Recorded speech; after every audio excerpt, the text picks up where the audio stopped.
All right, fight fans. This is my newest rant. Okay, and I want to revisit Rant 2, which was Is Boxing Dead? And there was a point I made on how to resurrect boxing, which was that the heavyweight division needs to improve.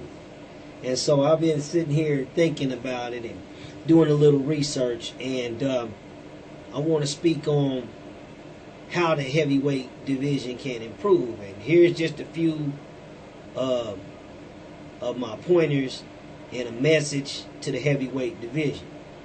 And first and foremost, we got this big fight coming up here, January 17th. Uh, Bermain Stavern versus Deontay Wilder. Okay, and both of these guys have a reputation for being big hitters. So nobody's expecting this fight to go the distance. They're expecting it to be a knockout some kind of way. Trash talk done already begun, all of that. So that being said though, I got three main points that I want to make. And the first one is man, to all you young upcoming heavyweights, all you cats with 25 plus fights under your belt, you know what I'm saying? Don't be afraid to lose. You know what I'm saying, man? At the end of the day, we all lose at something. The reality of it is that you live in a violent world. You live in a violent. You participate in a violent sport, and you know you could just be off one night. Anything get caught. You know what I'm saying? I mean, eventually we all fall down. We all come short of our goal. You know, but don't be afraid to lose. You know what I'm saying? And a lot of times people won't take fights and stuff like that because they're afraid to lose. They're afraid that they might lose. You know, but you're going to have to take the tough fights. You know what I'm saying? Because you got to realize that this is more than just your individual success. You know, this is like, it's a sport that's dying. You know what I'm saying? And you're trying to resuscitate life into it. And the best way to do that, man, is just to give it all you got. At the end of the day, man, there's plenty of organizations, there's plenty of belts out there. So you got, Stavern, you got Deontay Wilder, you got Tyson Fury, you got Christian Hammer, you got Anthony Joshua. These guys all kind of have a name out there and a reputation. I mean, you got a belt for every fighter. You understand what I'm trying to say? So don't worry about losing. You know, I mean, you ain't trying to lose, we get that. But don't worry about losing. You know, that's too much emphasis is placed on that. Okay, my second point is piggybacking off the first one, is that a loss don't necessarily mean the end of your career. A loss really ain't that bad. I mean, at the end of the day, again, we all lose. Eventually you're going to lose. You know what I'm saying? I mean, and if all of y'all is kind of on the same level, you know, and it's good competition, you know, you still going to give the fans good fights. You understand what I'm saying? You can learn from a loss. You know what I'm saying? And then at least you need to know what level you need to train at, or what level of conditioning you need to be in, or you know what round do you exhaust yourself in, you know, and then get back and get into better shape to be able to make sure that you're fresh for the rounds that you was lagging in. You know, plus once you fight a guy, you kind of understand how to fight him. You understand what I'm trying to say? So now maybe the next go around is not as bad. Okay?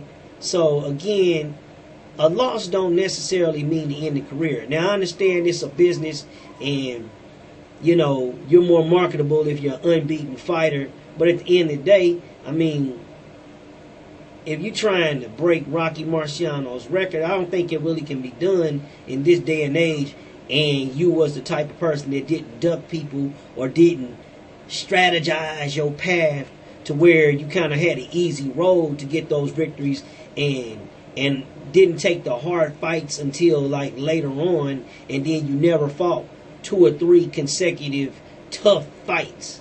against people that really could beat you. You know what I'm saying? I mean, a lot of times that ain't really taken into account for. So, you know, again, if we're going to get into an age of competitiveness and we're going to have, bring quality back to the heavyweight division, you guys going to just have to fight each other and just let it all hang out there. You know what I'm saying? And don't worry about having an unbeaten record. You know, that sounds good and looks good and people love to follow that. But at the end of the day, man, if you're a dope fighter, you're a dope fighter. If you have a career, man, you took a couple of losses, you know, maybe in the middle point of your career, but you end up having 60-something fights and you win the heavyweight championship 2 or 3 times and you hold it for like a 5-6 year period along the way. Nobody really cares if you had 6 losses. I mean, hell, and didn't Ali have like 6 losses in his career? I mean, a lot of the great ones have more than 5 losses in their career. So sitting here thinking that you're better than them, man, that's kind of crazy. You're probably not as good as these guys. So why should your loss total reflect that? Okay, the third point I want to make is don't forget about Shannon Briggs. I mean, at the end of the day, that dude is somebody that you're going to learn from. I mean, Shannon Briggs done fought people like George Foreman, Ray Mercer, Michael Moore, Lennox Lewis, and Franz Botha. I mean, so he's fought people who's fought people who's fought people going back to the 70s, even the 60s. You understand what I'm saying? So that's a wealth of knowledge that you have an opportunity to gain from, because this man fought battles. He fought in the heavyweight division when the heavyweight division was much more competitive. And if we're ever going to get the heavyweight division back to that level of competitiveness, then you have to draw from all of that knowledge that this man has. So if he don't get a shot at Klitschko, and Wilder, if you wanted to win, or if you won your fight against Deverne and you become the new WBC heavyweight champion, you know, it wouldn't be too bad for you to take a fight against Shannon Briggs. You understand what I'm saying? I mean, there is a little bit of a risk involved in, because if you lose to him, then, hey, you lost to a 40-some-year-old guy. You lost to an old guy. You know, but then if, by all rights, if you can't beat Shannon Briggs, then do you really think you have a chance at beating Klitschko? You understand what I'm trying to say? So just to measure who you are and where you are, I mean, that wouldn't be a bad fight. Because if you was to do well with him, I mean, pretty sure he can push you guys and take y'all some places y'all might not be ready to go yet. But trust me, by you doing that, it will make you better down the stretch. So give the dude a chance, man. Get a brother opportunity. You know what I'm saying? I mean, he's competitive. He's in great shape. He talks a good game. You know what I'm saying? I mean, and he's entertaining. So at the end of the day, man, if you just show up very well, then that'll look good for you. You understand what I'm trying to say? But draw from that. All you guys, man, y'all got to fight each other now. You know, y'all got to fight each other.